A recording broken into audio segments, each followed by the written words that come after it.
The rooftop is where a lot of the water harvesting, all the rainwater is collected and it's being piped down towards our underground sump and our open well. This is the upper watershed, the highest elevation. In our last episode, we saw how Padma Coppola of Aranya Agricultural Alternatives is bringing water security and ending economic migration for farmers in the driest region of South India. In this episode, we travel south from Andhra Pradesh into the state of Tamil Nadu, into the coastal megacity of Chennai. Tamil Nadu is located on the southeast tip of India on what is called the Coromandel Coast. This coast has a different rainfall pattern than other places we've visited in this series. The majority of India gets its rainfall from the southwest monsoon that takes place between June through September. That rainfall reaches India, but is blocked by the Western Ghats Mountains, creating a rain shadow on the Coromandel Coast. Later on in the season, the winds change direction and bring the northeast monsoon in October and November, raining moisture from the Bay of Bengal over the Coromandel Coast. This is when Chennai receives heavy rainfall, totaling an average of 1,400 millimeters or 55 inches per year. Chennai is an urban mega-region of over 11 million people.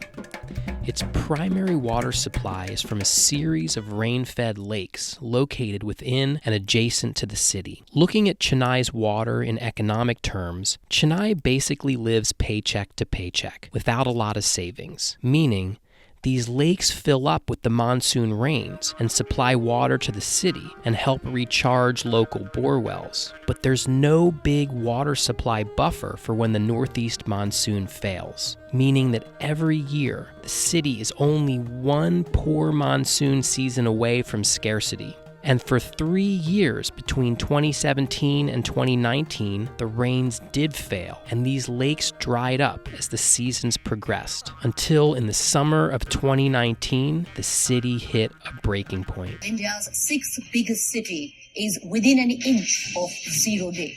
No water, running completely dry. Chennai is fighting for water. Restaurants have shut down, schools cut working hours. We have plastic pots, but where is the drinking water? Water is not available for the last 3 to 4 days, not for cooking, not for bathing. The government is bringing in a train full of water from hundreds of kilometers away. What he's telling us is that because there's no rains, the groundwater levels have gone so low that there's no water coming through the bore wells right now. And they're getting water tankers to come give them water at 3 a.m. And what do they get? They get 3 small pots. Now, a family of 6 cannot survive with 3 small pots. And this is everyone's situation. But this is not everyone's situation. I wove my way through the busy streets to visit a very special house on a small plot in the heart of the city that never ran out of water during the drought due to their smart planning and water management strategies. Hi, I'm Gayathri, and this is my home in Chennai.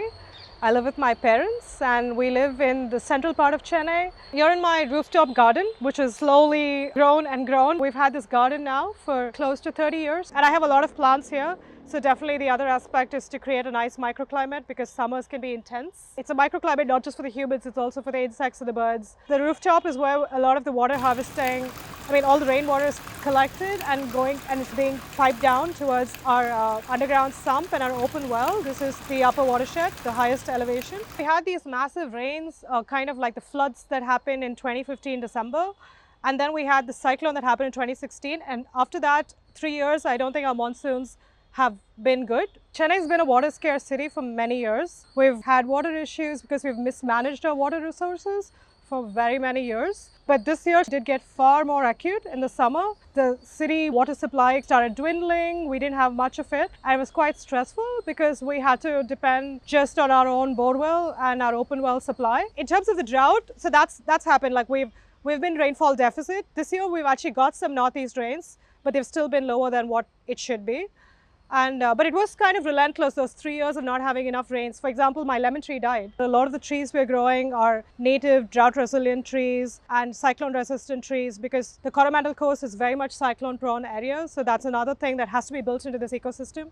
The trees and plants we grow have to be something that's adapted locally to the weather conditions. And they were always true historically, but they've gotten worse in recent times because of climate change effects. This entire site is 400 square meters, with a roof area of 150 square meters. Chennai's average rainfall totals 1,400 millimeters per year. Imagine that 1 square meter receives this 1.4 meters of yearly rainfall. And since 1 cubic meter holds 1,000 liters, then each square meter in Chennai has 1,400 liters of rain falling on it in an average year. When we do the math on Gayathri's roof, we find that 200,000 liters of rain falls on it each year. That is the equivalent of 20 water tanker trucks. This goes the same for every rooftop in Chennai, but the vast majority of rainwater is wasted down roads and drainage ditches without being harvested, but not at this house. So all of the rainwater harvesting, all of those pipes come down here and go into this pit where they filter through. The water can actually go into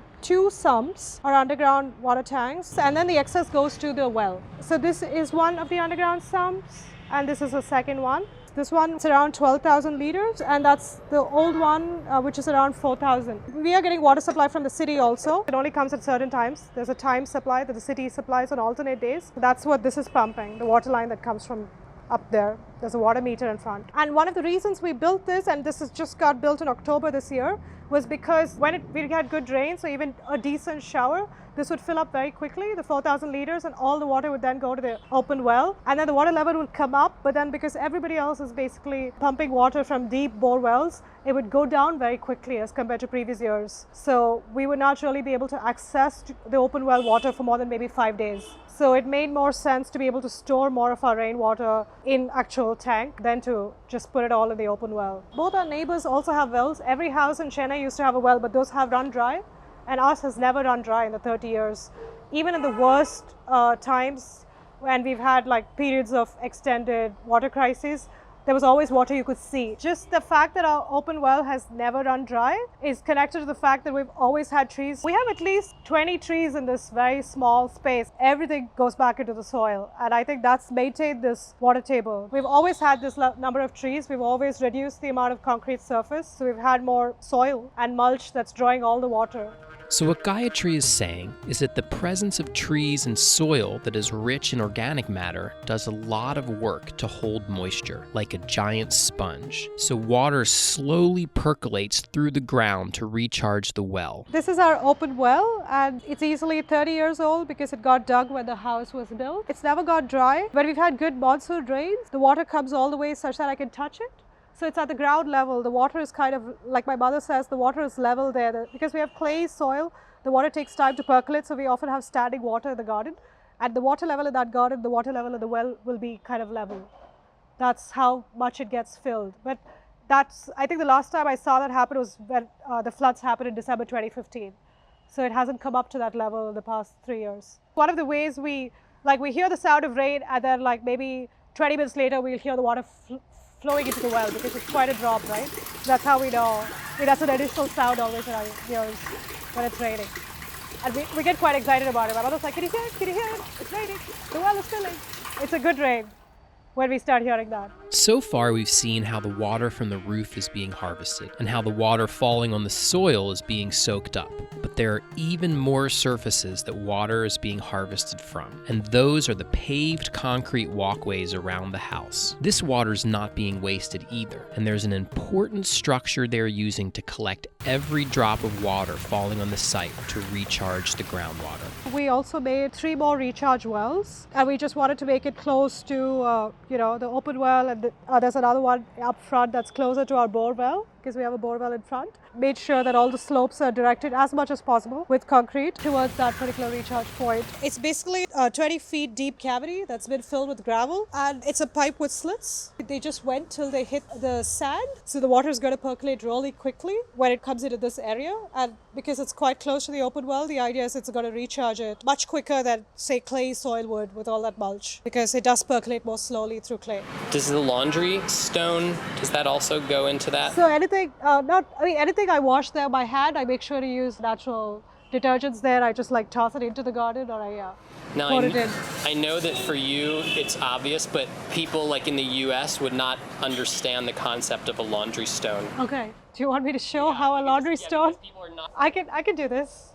This is what I did this morning.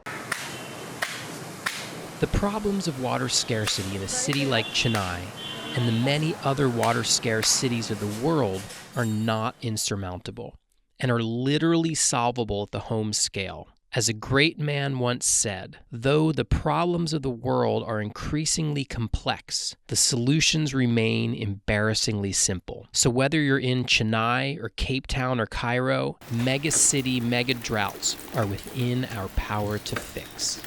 Like, subscribe, and join us for our next episode as we journey to the eco-city of Oroville to see how they turn degraded savanna into a thriving and diverse forest, all while purifying wastewater and replenishing groundwater tables.